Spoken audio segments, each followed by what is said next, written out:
D'aucuns nous diront qu'on en est encore loin. Le 31 mai reste une journée symbole pour la lutte contre le tabac. C'est la journée mondiale justement contre le tabac.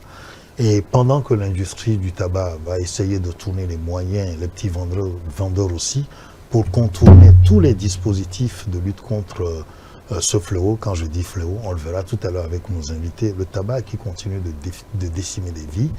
De l'autre côté, il y a donc ceux qui luttent contre la consommation excessive du tabac, et surtout précoce encore, parce que les jeunes s'y adonnent beaucoup, vont se battre pour que chacun puisse gagner la lutte. Tout compte fait, nous sommes là pour faire la médiation. Et pour en parler sur ce plateau, nous recevons Lelem Sembenatom. Il est le directeur du Centre Vie et Santé, basé à Notiens. Bienvenue, monsieur Sembenatom. Merci, monsieur le journaliste. Bon, voilà, on s'est retrouvés déjà il n'y a pas si longtemps pour parler de la drogue qui infeste les établissements scolaires. Ouais. Je pense que jusqu'à ce que le 31 mai arrive, on va continuer de parler donc de tout ce qui est lié justement aux substances psychoactives dont vous en êtes, dans votre centre, hein, en fait un objet et en fait donc, disons, son combat. Également avec nous, le même, hein, Clément Blantaré, physiologue au même centre, bienvenue. Bienvenue, merci monsieur Sikou. Voilà. Merci pour tout ce que vous faites régulièrement qui permet à nous tous de nous mettre à la page. Et merci pour l'invitation. Ben, merci aussi de votre disponibilité. Je le rappelle, vous avez fait une longue route, sans les ananas bien sûr. Ils nous viennent de Notiens. D'accord. La ville réputée, d'accord, productrice d'ananas, j'aime bien à le rappeler. Vous avez fait une longue route, bienvenue. Monsieur Sembenatom, ma première question, quand on dit le tabac habituellement, tout le monde pense cigarette. Est-ce que nous avons raison? Oui, c'est quoi le tabac? Et le tabac, généralement, c'est une plante. Une plante qui est connue, c'est une herbe et qui est souvent on appelle tabacum. Qui est plantée, cultivée, souvent elle est prisée, fumée, que plusieurs utilisent. Et on utilise parfois cette plante pour extraire un principe actif comme la nicotine, qu'on utilise parfois pour produire les produits d'insecticides. Et on fait beaucoup de choses aussi avec ça. Malheureusement, elle est utilisée à d'autres fins et puis cela menace la santé. C'est-à-dire que la nicotine, c'est ça qu'on va rechercher donc, dans cette plante-là, le tabac, comme que vous avez dit. Alors c'est vrai qu'il y a forcément une origine. On sait que l'Amérique latine, voilà. Il y a d'autres parlent aussi d'Espagne, d'origine Espagne, plus tard Amérique latine. Voilà, c'est vrai que dans la conquête des Amériques, peut-être que les Espagnols ont été les premiers à découvrir et ils sont allés donc la cultiver, cette plante. Alors voilà une plante qui est là, normalement, qui contient une substance qui sert, d'ailleurs justement dans l'industrie, quand on va nous dire que c'est pour produire des insecticides, j'y arrive finalement, mais que d'autres ont trouvé le moyen ingénieux de sortir quelque chose, d'accord, qui donne du plaisir peut-être, ou pas, vous me le direz. Voilà, monsieur Blantaré, c'est plaisant de fumer. Ah oui. Bon, je ne vous sais pas fumeur, hein, mais puisque vous prenez en charge les fumeurs, peut-être que vous disent que c'est plaisant de fumer. Et lorsque vous fabriquez votre produit, vous l'utilisez pour les fins pour lesquelles ou bien lequel vous l'avez fabriqué. Mais quand vous le mettez sur le marché pour qu'il soit utilisé pour les mêmes fins, vous ne serez pas surpris de voir que quelqu'un d'autre en pensera un autre usage que vous n'avez pas prévu. C'est ça. C'est exactement cela. Et à l'usage, comme c'est un produit, une substance ou bien un ingrédient qui rend dépendant, qui à l'usage donne d'autres sentiments, oui, il est détourné de son action. Et plus même, il devient un usage très répandu qui aujourd'hui, heureusement, est combattu par toute la race humaine, je vais dire, parce qu'il y a des lois contre. Oui, de toute façon, quand on voit les méfaits surtout du tabac, il y a lieu quand même de lutter. Et la lutte, c'est pas aujourd'hui. On a évolué jusqu'à ce que les cigarettiers, à un moment donné, acceptent de mettre sur leurs emballages le sida, enfin pardon, je dis le sida, la cigarette. Tabac nuit gravement Voilà, à la le santé. tabac nuit gravement à la santé. Donc la cigarette qui va faire objet de toutes les convoitises. Quand je dis convoitise, c'est que d'autres vont chercher à promouvoir le tabac, d'autres vont chercher à le combattre. Alors, M. Blantaré évoquait un élément important. Il a dit d'autres sensations de la consommation du tabac. Oui, en fait, comme nous le disons, Tobacum, elle est cultivée pour ses feuilles, brisées, mâchées, fumées. Et bon, plusieurs utilisent, beaucoup les jeunes, beaucoup l'utilisent malheureusement parce que ça donne, lorsque les gens fument le tabac, ça donne une sensation d'euphorie, de plaisir. C'est-à-dire en plane, quoi. Quelque chose comme ça, oui. Donc, en fait, ça trompe le cerveau, en fait. Et la personne qui en consomme, elle a tendance à penser que ça lui ferait du bien, alors que c'est un faux semblant. Ouais, donc, c'est une sensation qui est brève. Et puis, lorsque cette récompense a été consommée par le cerveau, et provoquer surtout beaucoup plus de 4000 substances psychoactives très dangereuses, parmi lesquelles le tar et la nicotine, surtout la nicotine qui est l'un des principes actifs de cette substance et qui malheureusement entraîne parfois l'effet addictif de la substance. Alors vous dites l'effet additif de la substance, ouais, c'est-à-dire qu'à un moment donné, on devient totalement soumis, totalement dépendant, au point qu'on ne peut s'en passer. Alors quand vous me dites tout ça, c'est vrai que vous dites le tabac, vous ne dites pas seulement que la cigarette, parce que, on l'a dit tout à l'heure, le tabac, c'est pas seulement réduit à la cigarette. Alors, mais quels sont les autres produits dérivés que nous consommons? Les substances psychoactives, on l'a dit dans le précédent numéro où je vous ai reçu, on a parlé des drogues, mais alors, au-delà de la cigarette, qu'est-ce qui est dérivé du tabac? En fixant les yeux sur le mot tabac et en voyant sa substance ou bien son élément principal qui est la nicotine, comme nous l'avons dit tout à l'heure, c'est une herbe botanique et qui a été trouvée ses origines en Amérique, qui est répandue aujourd'hui et qui se retrouve c'est-à-dire à des variétés différentes sur toute l'étendue. Et donc, quand vous voyez dans nos villages, les vieilles personnes avant cultivaient ça même derrière la cour, où c'est des feuilles larges qui sont prises et écrasées. Ils ont toutes les manières de les déformer, soit de mettre dans une feuille.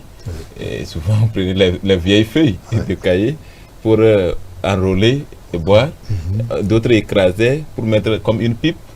Pour prendre, d'autres mettent ça, écrasent en poudre et on met ça sur l'ongle et puis on envoie par le nez. On sniffe par le nez. Et donc, toute forme d'utilisation de cette plante qui, comme on l'a dit, c'est tabaco ou bien nicotina ou toute autre appellation, il suffit de savoir que c'est cette substance qui se retrouve autour de nous. Elle est très fréquente. Heureusement qu'aujourd'hui, c'est grâce à la loi et grâce à la sensibilisation, grâce aux actions menées, qu'elle devient rare. Les jeunes d'aujourd'hui ne reconnaîtront pas autour de ce que je dis tout de suite. Alors, le tabac, cette feuille-là, les feuilles longues-là qui vont être utilisées, même parfois les gens vont les noyer dans des boissons locales, préparées pour chercher le fait. Mais est-ce qu'il y a un avantage quelconque à consommer cette plante, je vais l'appeler comme ça? Bon, comme je l'ai dit, je viens de le souligner, le seul avantage, c'est cette sensation euphorique. Si on peut l'appeler avantage. Bon, oui, si on peut l'appeler, bien sûr, parce que en réalité, c'est comme quelqu'un vous donner, une personne vient donner, mettre du poison dans un bonbon et puis vous donnez le bonbon, vous sucez, c'est doux, mais à l'intérieur c'est du poison. Mais est-ce que réellement c'est un avantage? Non, c'est pas un avantage. On a le goût sucré, mais à l'intérieur, qui donne l'impression qu'on est en train de consommer quelque chose de délicieux. Mais après, derrière, on est en train de ramasser. C'est ça. Alors, on nous dit le plus souvent que le fumeur, lui-même d'ailleurs, quand il fume, il n'absorbe que environ 2 grammes de nicotine. Mais bien avant cela, il faut d'abord parlons de la substance du tabac. Lorsque vous prenez un bâton de cigarette, des spécialistes ont découvert plus de 4000 substances. 4000 substances chimiques. Et parmi les 4000 substances chimiques, on trouve 300 qui sont toxiques pour la santé et 50 qui sont cancérigènes. Juste un seul bâton. Donc quand je prends le seul bâton de cigarette que je mets à la bouche, voilà tout ce que je suis en train d'ingurgiter. Et la plupart de ces substances, on a beaucoup plus le tar, le goudron. C'est le goudron qu'on met sur la route. Le bitume. Là. Bitume, exactement. Ouais. Vous trouvez ça dans un bâton de cigarette. Butane, ce que les mamans utilisent pour préparer. Le gaz, ouais. Vous trouvez ça dans un bâton de cigarette. Une pile, la batterie, la substance qu'on utilise. Ouais. Vous trouvez ça dans un bâton de cigarette. Et la fumée qui sort de... Ça dit que du carbone comme ça. Exactement, oui. Vous trouvez ça dans un bâton de cigarette. Il y a des gens qui disent aussi, malheureusement, qu'ils ne boivent pas l'alcool, mais ils fument. Mais je suis désolé de leur surprendre qu'il y a de l'éthanol dans un bâton de cigarette. C'est-à-dire que lorsque quelqu'un fume, c'est comme il est en train de boire l'alcool. Donc, quelque part, alcool et tabac, finalement, se réduisent à la même chose. Ce sont des amis. Bon, ils se réduisent à la même chose, à des dangers ou à des férocités différentes. C'est pourquoi l'alcool a pu être accepté dans la communauté, comme quoi elle est licite, mais le tabac est illicite, interdit de vente, interdit d'utilisation. Et comme le directeur l'a dit, vous prenez la nicotine, c'est une substance toxique, très toxique. Ce qu'il appelait tout de suite qu'on retrouve dans les piles, qu'on retrouve dans les choses, du monoxyde de carbone. Oui. Le monoxyde de carbone a cette capacité très élevée d'être consommé. C'est-à-dire que la vitesse est très élevée, très facilement absorbable par le nez ou par tout organe, plus que l'oxygène que nous respirons. Donc si tout de suite vous mettez le monoxyde de carbone dans cette salle, nous ne pourrons que respirer plus le monoxyde de carbone, plus que l'air, que l'oxygène qui nous est utile. Il se prête plus à l'aspiration. Qu'il est très dangereux pour le corps. La différence, c'est que la quantité dans laquelle il est consommé, il va à bas bruit. Et c'est pourquoi, au fil des années, qu'on va le trouver. Gaz butane que le directeur venait de souligner, on l'utilise à la cuisine. Mais là-bas, il est très dangereux si vraiment vous ouvrez la boîte pour prendre ça, ça va vous tuer. Mais puisque c'est fait pour vous tuer petit à petit, il se trouve aussi dans la fumée, ou bien dans la fumée de la cigarette que vous prenez petit à petit. Alors, est-ce qu'on était obligé de fabriquer un produit avec autant de toxicité? Oui, bon, en fait, il faut la question. Oui, pour répondre à cette question, je voudrais rappeler aux téléspectateurs que est-ce qu'ils savent que pour la première fois, c'était les mendiants enservis en Espagne qui auraient découvert le tabac. Ça, ils avaient tellement faim. Et puis, ils ont, par accident ou bien, comment, je ne peux pas expliquer ça, ils ont commencé par utiliser ça et ils se sont sentis que ça coupe, ça réduit, ça les empêche de pouvoir souffrir de faim. Voilà pourquoi et c'est comme ça que ça... pas manger. Et bien sûr, parce que lorsque ceux qui fument, ça quoi. Bien sûr, beaucoup de substances psychoactives ont presque les mêmes effets sur le cerveau. Ça fait que le système qui doit alerter à la personne qui l'a faim, ce système-là est affecté par la substance, malheureusement. Donc, c'est ça les mendiants qui étaient les premiers à découvrir ça. Et que beaucoup ne savent pas que la cigarette vient des mendiants, si je peux le dire. Si ça peut décourager beaucoup de personnes à abandonner. Ben, Bon, de nos jours, est-ce que les gens ont honte d'être mendiants? Bon, les gens vous diront, écoute, je n'ai que faire. Si ça peut régler mon problème de mendier. Oui, mais les gens peuvent raisonner comme ça. Pas tout le monde. Il y a des gens qui sont fiers de leur dignité. Bon, en fait, dans un monde dans notre monde d'aujourd'hui, bon, il y a encore débat là-bas. Oui, oui, je voulais souligner que comment une telle substance peut être utilisée pour commettre tout ceci, pour tuer. En fait, c'est l'intention, est-ce qu'elle est là, nul ne sait. Mais comme le directeur le soulignait là, lorsque ces personnes ont trouvé la chose, ils ont pensé trouver une solution. Ils n'ont pas pensé trouver un mal. Mais sauf que au fil du temps... La solution à quoi? Oui, parce qu'ils étaient dans un besoin. Mais ils ne savaient pas que ça va les rendre addicts. Et c'est là même, comme vous l'avez reconnu, le consommateur... Et c'est là où l'industrie du tabac est née. Parce qu'on a tiré justement une manière, disons, donc quelque part, d'endormir, de provoquer des effets, comme vous l'avez dit, d'accord, les sensations hallucinogènes chez les individus. Oui. Au fait, dans un temps, moi, je fais une observation sociologique, si je peux le dire comme ça. C'est-à-dire que lorsque la jeunesse a grandi à un certain âge, comme l'âge de l'adolescence toujours, qui est fluctuant, on a tendance à copier. C'est là où les industries gagnent. Parce que ceux qui vont consommer, ils ne voient pas tout de suite. L'avantage, ce n'est pas ce qui rentre en eux, mais c'est qu'ils pensent rentrer ils pensent rentrer dans une dimension de la vie. Vous allez remarquer que quand on était tout petit et que la loi ne frappait pas encore, les gens se permettaient de vendre le tabac en mettant une banderole ou en mettant quelque chose pour qu'on sache qu'on vend le tabac ici. Il y avait tous les noms du tabac, cigarettes, bandes, autres. On mettait tout. Et là, qu'est-ce que les gens allaient chercher? C'est lorsqu'il y a bal, ceux qui ont connu les villages, lorsqu'il y a cinéma, lorsqu'il y a une grande rencontre, les soirées événements. C'est lors de ces moments-là que les jeunes s'en vont se procurer pour faire la différence à la sortie. L'intention, c'était pour se faire distinguer lors de la sortie. Et on va dire que lui, là, le moyen, il vit comme s'il vient de l'Europe, en fait. Et là, ça permet aux gens de s'y donner. Et maintenant, il n'arrive plus à se retirer. Donc, en réalité, ce supplément d'âme que les gens vont chercher à alimenter, on va dire, donc, disons, le désir, sinon la propension des industries, enfin, l'industrie de cigarettes à pouvoir quand même trouver. C'est vrai, on a connu toutes sortes de marques, mais même enfant, mais il y a un phénomène, même enfant. Film Marlboro. Oui, mais même enfant, on s'amusait à prendre, je ne sais pas comment je les appelais, des baguettes de la sauce.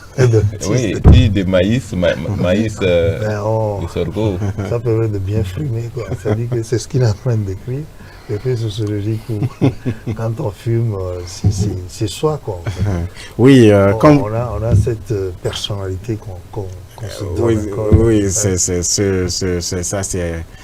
c'est un argument sociologique, comme il a dit, pour se faire pour aimer, pour s'imposer, pour marquer la différence. Moi, oui, et puis en dehors de cela, bon, physiologiquement, il faut noter aussi que en fumant, le fumeur reçoit une sensation de plénitude due à une stimulation des glandes surrénales par la nicotine, et donc ce qui entraîne la sécrétion d'adrénaline.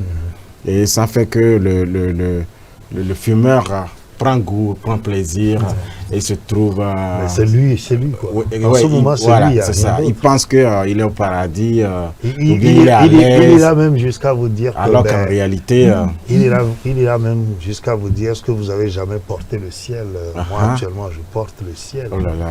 Sur mes épaules. Oh là là. C'est vraiment dommage. Je vois la réaction de M. Sénateur. Il dit c'est dommage. Bon, alors, on en parle parce que de plus en plus de jeunes s'adonnent d'accord, au tabac sous toutes ses formes. C'est vrai qu'on ne va pas faire l'apologie de la chose ici.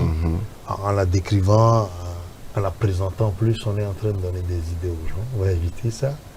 Mais de toute façon, on fumera qui veut, qui pourra aussi, en même temps. Parce qu'après tout, il y a l'aspect aussi, d'accord, pécuniaire, qui est là, c'est des dépenses quand on fume. Et après, quand on tombe sous le coup des maladies, des inconvénients du tabac, il faut se soigner. Alors, allons-y vers les inconvénients.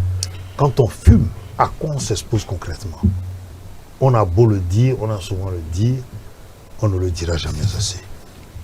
D'abord, ok. Oui. Mais non, D'abord, allez-y, il faut d'abord savoir que Oui. la fumée de cigarette, comme c'est écrit là, ça tue, ça nuit vraiment gravement à la santé. Et aussi, il faut rappeler qu'aujourd'hui, en 2017, je dis bien en 2017, les données sur le taux de mortalité tabagique étaient à 6 millions. 2017-2018. Ouais. Et il y avait une projection de certains qui pensaient que en 2030, on faisait déjà la projection jusqu'à 8 millions. 2030. Oui. Mais déjà en 2023-2024, on est déjà passé à 8 millions de morts chaque année. Ça fait peur. 8 millions de Oui, chaque année, 8 millions de morts. À moins de 6 ans. On n'a même pas atteint 10 ans, comme tel que projeté. Oui. Mais ça y est qu'on est déjà arrivé à 8 millions de morts chaque année. Mais cela veut dire que non seulement on va doubler, Ouais, on va tripler, peut-être quadrupler ce chiffre. ouais, Parce que de toute façon, on fume de plus en plus. On consomme les drogues de plus en plus issues justement du tabac. Le tabac Oui. est la deuxième cause de mortalité évitable. La deuxième cause des maladies évitables au monde. au monde. Et lorsque vous prenez du tabac, les inconvénients que vous allez ressentir, d'abord socialement, Oui. parlons d'abord de la physiologie de la personne.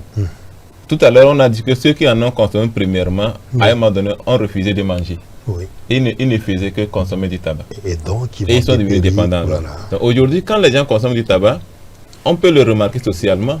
C'est vrai, c'est interdit. On ne le trouve pas sur la place publique. Mais les gens font l'effort d'en trouver et de consommer. Mais quand ils finissent par consommer, quand on les voit, quand on observe, on finit par découvrir que oui, ils fument du tabac parce que d'abord, il y a l'odeur sur eux.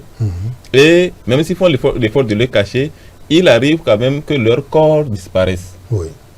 Premièrement, une petite prise de poids et après tout, c'est une grande perte du poids. Ça, on dépérit totalement. On dépérit. La tension artérielle commence par augmenter parce que le cœur bat vite, alors que la personne devient de plus en plus faible. La personne ne peut plus faire les activités physiques qu'elle faisait avant. Oui. Elle va perdre sa capacité, sa rentabilité professionnelle. Oui. Et après, vous verrez cette personne qui découle sur plein de maladies autour de 4 ans minimum Oui. et de 10 ans au plus tard. Si la personne a fumé jusqu'à 10 ans, c'est qu'elle va faire un cancer. Elle va finir par une maladie chronique qui va l'emporter sans, quel que soit ses moyens, il va partir. C'est pour dire que tout ce qu'on aura mis en œuvre pour lui sauver, et c'est que quand il aura pris ça pendant 10 ans, la suite du temps, c'est de gérer sa vie et sa mort. Pour dire que il y a 9 cancers du poumon sur les 10 qu'on retrouve au niveau du poumon. On retrouve environ 10 cancers. De toute façon, il y a une image symbole, le monstre là qu'on brandit le plus souvent. Bien sûr. Qui n'est jamais agréable. Hein. Il y a un monstre. 9 ou 8 cancers sur les 10 qu'on retrouve au niveau du poumon sont liés à la consommation du tabac. Ouais. Et vous aurez d'autres cancers, le foie, le rein, l'estomac, plein de cancers qui se retrouvent à cause de la consommation du tabac. C'est ce qui fait de lui la deuxième cause de mortalité au monde, une cause de mortalité évitable. Parce qu'il va provoquer des milliers, on va dire, moi je le dis comme ça, des milliers de cancers finalement. Parce que quand on voit jusqu'à 9... Parce que tous ceux qui en consomment finiront par sortir par la même porte. Ce qui fait que leur nombre quand le nombre de consommateurs augmente, c'est que, évidemment, c'est équivalent au nombre de décès qui viendront de là. Oui, bien sûr. Alors que les autres maladies qui font mourir aussi, quand ces maladies commencent, on peut les guérir. Ouais.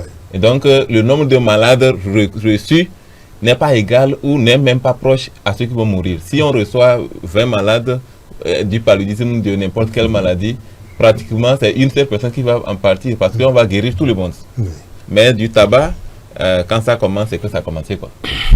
Et donc, l'organisme se détériore progressivement. Bien sûr. Comme il a dit, ceux qui fument, déjà à partir de 10 ans, ça dépend aussi de la quantité que la personne consomme. Et il y a des gens qui prennent un paquet par jour, il y a d'autres qui vont jusqu'à 2 paquets par jour et c'est très dangereux. Et surtout lorsque c'est associé encore avec l'alcool, la maladie, les dégâts causés par ces 2 substances deviennent encore plus mortels. On a vu plusieurs cas de gens qui ont développé les AVC à cause de ces 2 substances, cancer de l'enreste. Oui. J'ai un monsieur dont on m'a parlé, on l'avait demandé de venir dans notre centre, il n'était pas venu. Et 3 mois plus tard, j'ai appris que la personne se trouve à l'hôpital. Et puis, ils souffraient déjà de cancer de l'enrex. De l'enrex. La famille a tellement dépensé beaucoup d'argent, mais au final, ça n'a rien donné. Il a fini par mourir. Oui, comme le disait M. Blantaré, c'est qu'on finit toujours par partir quand on a accumulé les méfaits du tabac. Malheureusement. Alors, c'est vrai que vous, dans la vie associative, ce que vous essayez de faire, c'est d'accompagner les gens. Maintenant, est-ce que nous tous, ce sont des informations qui sont quand même pas à fait nouvelles. Hein. Même le fumeur, il sait qu'il est en train de s'empoisonner. Voilà, tout comme le jeune qui est en train de venir sait très bien que sur les médias, on raconte que le tabac, c'est pas bon. C'est vrai que le mal attire beaucoup plus. Malheureusement, c'est ça. Et les gens, je le disais, vont continuer à fumer. À consommer du tabac. Oui, je voudrais aussi souligner aussi l'une des raisons qui fait que, ou des raisons qui font que les gens continuent pas à consommer, c'est parce que, beaucoup ne sont pas bien informés des méfaits de la substance.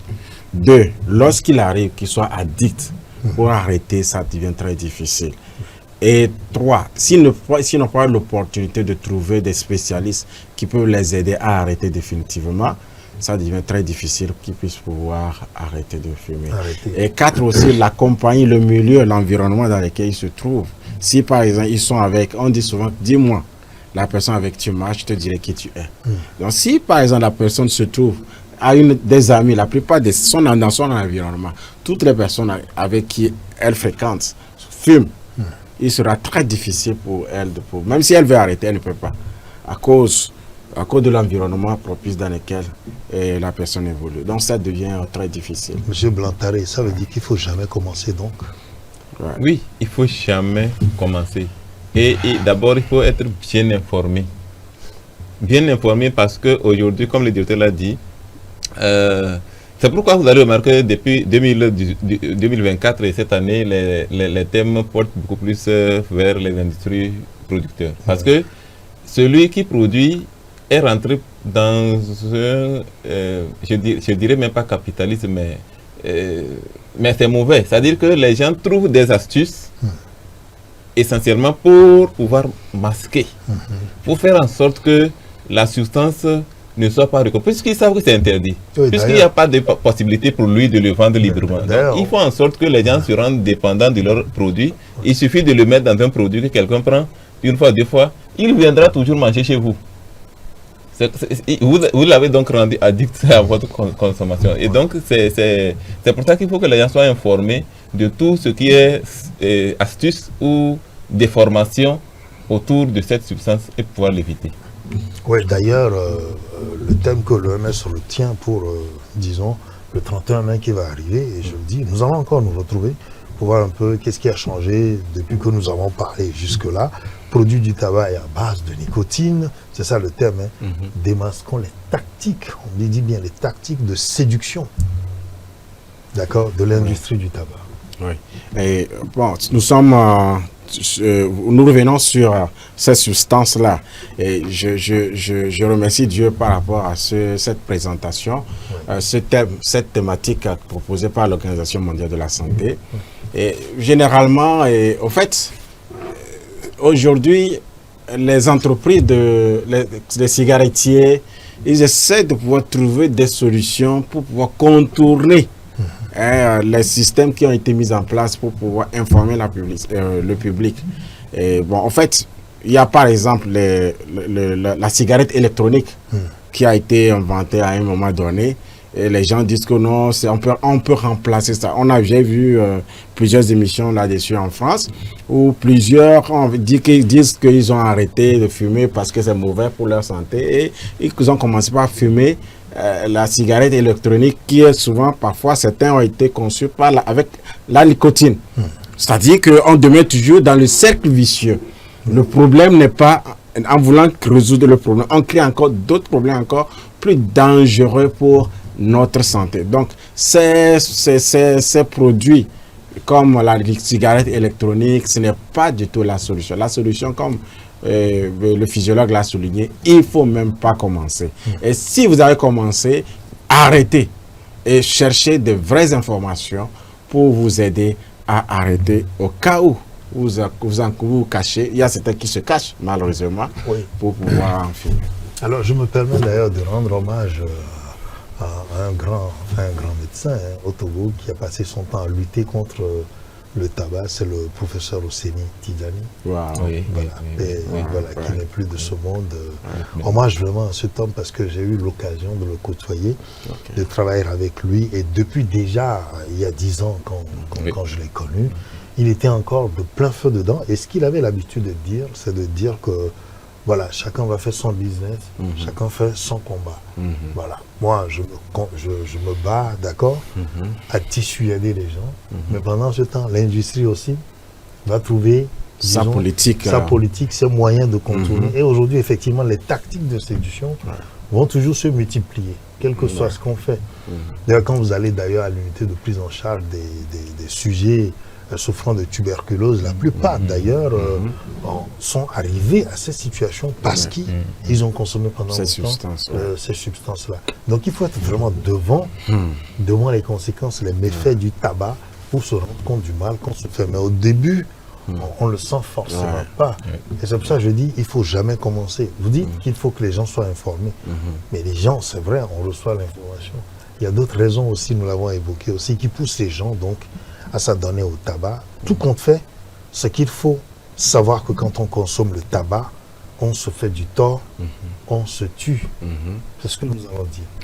Mais alors, quand on arrive dans ce tunnel où il est difficile de sortir, qu'est-ce qu'on peut encore proposer? Là, il faut vraiment une prise en charge.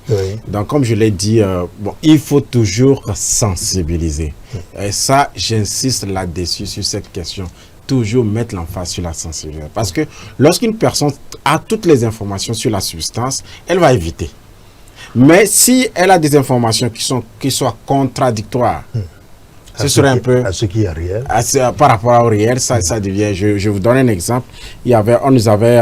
mais ça, c'était pas le tabac, c'était marijuana, du cannabis. On avait reçu... C'est le nom de la même famille. Le cannabis, c'est différent. Du cannabis est différent du tabac. Oui. Il y a une grande différence. Oui, mais c'est de la même famille. Oui, toujours les substances, effectivement. C'est collectif. Oui, exactement. Oui. Donc, je disais que la dame c'était une jeune fille. On l'a menée et puis on l'a donné des informations pour lui préparer des méfaits de la substance. Oui.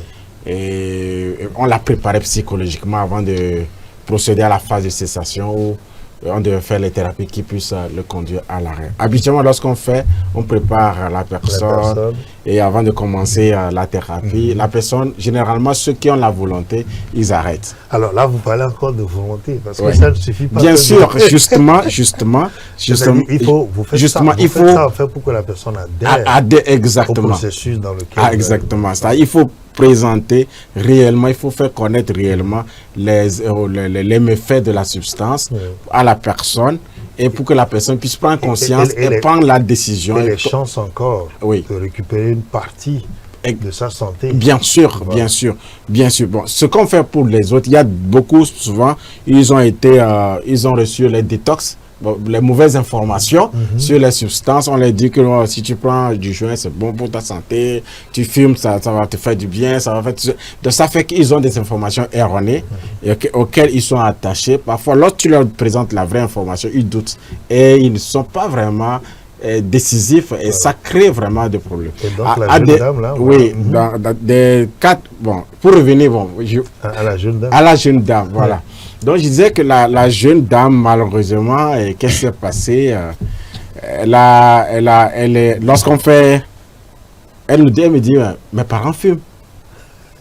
Mes parents sont mon modèle et ma mère fume. Et donc, ce que tu dis que le tabac, ça donne le cancer. Ma mère est encore vivante, elle fume. Donc, tu vois, dans son esprit, elle se dit que comme ça, maman fume, la maman n'est pas encore morte. Du coup... l'enfant n'apprend pas l'exemple. Malheureusement, oui. Donc, et puis, on a dû parler avec les parents. Et puis, juste pour dire que c'est l'une des raisons qui font que ça peut être un obstacle pour que la personne... à la prise en charge. Dans la prise en charge, pour que la personne accepte de pouvoir se faire soigner pour qu'on puisse l'aider à arrêter. D'ailleurs, suivant ce témoignage-là, et puis bon, nous allons revenir, il y a un cas qui est un cas légion, d'accord, une vidéo qui a été produite sur un cas qui sert quand même d'élément de sensibilisation pour ceux qui sont dans le tunnel. Nous, notre travail, c'est de rappeler tout le monde à la raison. Regardons et puis nous revenons. Idrissa Diallo fumait depuis qu'il était adolescent, jusqu'au jour où un cancer de la bouche l'a terrassé. Quand j'ai commencé de fumer, je ne savais pas que ceci dangereux.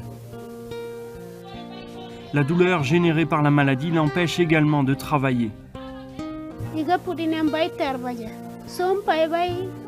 C'est vraiment dur que mon mari est obligé d'aller manger en ville pour que nous ayons quelque chose à manger. Idrissa sait que le cancer lui a pris sa vie, laissant sa femme et ses enfants seuls. J'essaie de laisser en famille, ici dans ce monde-là. Mais j'ai pas les mains. Idrissa Diallo est décédé chez lui en Guinée-Bissau en octobre 2013, 2 mois seulement après que ses photos ont été prises. Le tabac vous détruira, vous et votre famille.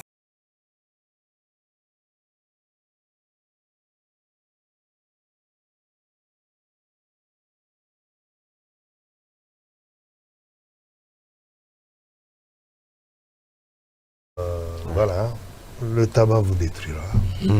Pendant que nous sommes en train de parler en ce moment, ceux qui nous regardent et qui sont dans le tunnel, arrêtez-vous, rebroussez chemin. Parce que le bout du tunnel, c'est pas pour aujourd'hui de toute façon. Et qu'au bout, le bout du tunnel, c'est qu'on parlera de vous au passé, comme Idrissa Diallo qu'on a regardé. La bouche totalement abîmée par le tabac. C'est horrible. C'est que le tabac ne fait pas que détruire l'intérieur de l'organisme, mais finalement, comme je le dis, c'est un monstre qu'on retrouve devant soi. Le directeur disait tout de suite qu'il faut que nous martelons sur la sensibilisation. Elle est très importante. Donc si vous voulez tous les jours, il faut répéter le tabac. Si on n'a pas l'information, d'ailleurs c'est pourquoi dans le centre, pour tous ceux qui rentrent, ils ont toujours ce circuit d'information, de préparation psychologique, comme il l'a dit, afin de l'amener et afin qu'ils soient bien informés. Tout de suite, quand il donnait ce témoignage, vous allez voir que cet enfant, quand il parlait, je m'en rappelle, il n'est pas togolais, mais c'est qu'il est cultivé dans une culture où tout petit, mais il va te parler très librement, il peut s'opposer à tout ce que tu lui dis. Oui, bon, c'est pas comme chez nous, donc, quand on écarquille les yeux. C'est pour dire que si on peut plus revenir sur l'éducation, parce que la sensibilisation, elle est très importante. Mais si toutes les familles peuvent éduquer leurs enfants dans un sens positif, dans la moralité qu'il leur faut, comme il y a certaines écritures qui disent de lever l'enfant selon la voie qu'il doit suivre, afin que quand il sera grand, il ne s'en détourne pas.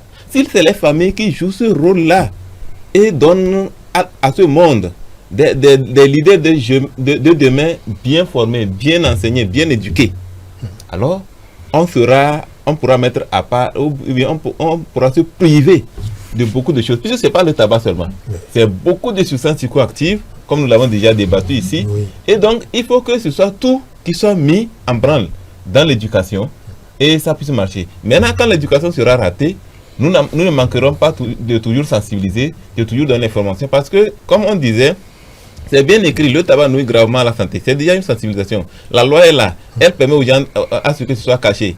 C'est déjà bon. C'est très bon. Mais il se fait que ce que nous débattons, ou bien ce que nous partageons avec ceux qui viennent au centre, ils se rendent compte qu'ils n'étaient pas du tout informés. Ils savaient tout ça là, on a dit, mais ils ne connaissent pas à quel degré cela les détruit. Donc ils en consomment. C'est vrai qu'on a une idée. Oui, ils en consomment. C'est comme, bon, c'est vague, ces choses, mais c'est quand on les fait savoir que la cigarette seule peut t'exposer à 9 cancers du poumon sur les 10. Et il y a les autres types de cancers, il y a les autres types de maladies. Tu vois l'évolution physiologique, la transformation physiologique de l'organisme et de la porte avec laquelle tu vas sortir. L'économie, l'argent que vous dépensez au fil de 1 an, vous serez responsable d'une famille. Et bien d'autres événements, votre famille va à un moment donné ne plus vous reconnaître. Oui. Parce que vous avez des diplômes, vous êtes cadre, mais à un moment donné, votre comportement, votre image ne reflète pas la famille de laquelle vous venez. Et vous vous retrouvez seul. Vous devenez quelqu'un qui socialement n'a pas une image honorifique. Même si votre famille vous a bien aimé, veut bien rester avec vous, ou bien dire que c'est vous, à un moment donné, on va vous montrer par la main gauche. Alors qu'on n'a pas la vraie volonté de vous montrer par la main gauche. Et il y a beaucoup d'événements qu'il faut qu'on ramène tout ceci dans l'éducation, faire en sorte que les familles prennent conscience de la chose. Ben voilà, Clément Blantaré, physiologue au Centre de traitement vie et santé. Merci d'être passé. Je l'ai dit, nous allons encore nous retrouver, encore et encore, pour parler de ce sujet, parce que ça reste quand même un fléau qui continue de faire ravage. Vous l'avez dit, 8 millions de décès chaque année. Demain, on ne sait pas combien sera ce chiffre. De toute façon, on ne tardera pas à le savoir, parce que les études sont menées. Tous ceux qui sont engagés dans la lutte vont produire des statistiques pour rappeler tout le monde alors. Oui, on termine avec vous, Seminato. Ok. Il y a une bonne nouvelle pour ceux qui veulent arrêter et ils n'arrivent pas. Nous les encourageons d'aller vers les centres de prise en charge de lutte contre les addictions aux substances psychoactives. Nous avons aussi notre centre de traitement vie et santé. Nous avons actuellement un à Notchen, notre actuellement qui sont actuellement à Lomé et clinique Ortela. Et donc, dans nos centres, nous faisons ce qu'on appelle le plan de 5 jours pour cesser de fumer. Et au bout de 5 jours, nous avons tout un programme, la psychothérapie, la physiothérapie, la diététique, tout un programme où on peut vous aider si vous voulez arrêter en 5 jours, cesser de fumer et vous accompagner et stabiliser votre arrêt pour que vous soyez complètement libéré. C'est la bonne nouvelle, mais ce n'est pas parce qu'il y a cette bonne nouvelle qu'il faut aller fumer. Donc, il faut le prévenir, vaut mieux que guérir. Alors, vous avez bien fait de finir là-dessus parce que c'est très important. Vous êtes donc le directeur justement du centre de traitement vie et santé. Et je le dis, vous êtes en train donc de vous installer à Lomé. C'est une bonne nouvelle, certes, mais cela ne nous encourage pas à fumer. Le tabac va vous tuer si vous continuez. Arrêtez le tabac, c'est ce qui est dit. Ne soyons pas les futurs Diallo. C'est tout ce que nous pouvons dire. À jeudi prochain.